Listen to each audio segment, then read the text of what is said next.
এটি একটি নৌকা আর এটিকে গত ২৫০ বছর ধরে সংরক্ষণ করে রাখা হয়েছে এখানে।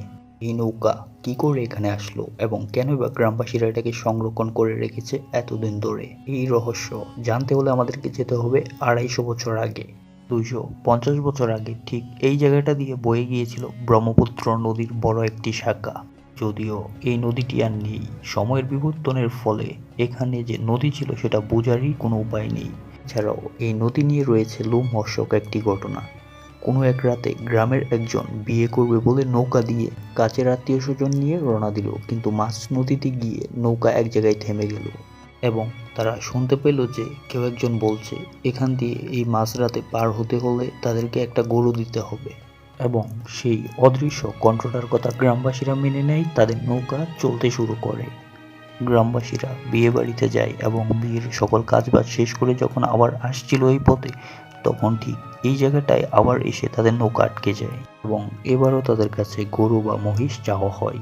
যেহেতু গ্রামবাসীরা আনেনি তাই দিতে পারেনি, আর তারপরেই নৌকা এখানে ডুবে যায় এবং সকল লোকজন মারা যায়। এই ঘটনাটা গ্রামে বেশ প্রচলিত এবং গ্রামের মুরব্বীদের মুখে শোনা যায়। আর আমি আপনাদের এতক্ষণ যে ঘটনাটা শোনালাম এটাই হচ্ছে সেই নৌকা।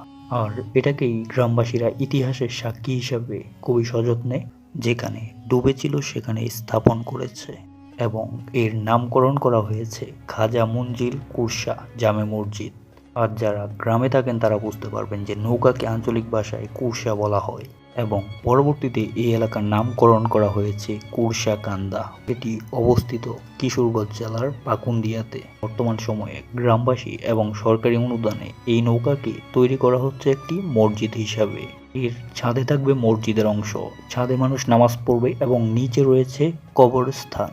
অবাক করা ব্যাপার হলো বর্তমানে এখানে কোনো নদীর অস্তিত্ব নেই। নদী ভরাট হয়ে প্রায় ১০০ বছরের উপর থেকে এখানে মানুষ বসবাস করছে। এছাড়াও বছরের নির্দিষ্ট একটা সময় এখানে অনুষ্ঠিত হয় উরুস বা মেলা, যেখানে গ্রামের মানুষ এবং দূর দূরান্তের মানুষ সবাই এক হয় এবং উৎসবে মেতে ওঠে। তো যাই হোক, এখানে মসজিদ নির্মাণের ব্যাপারটি আপনার কেমন লেগেছে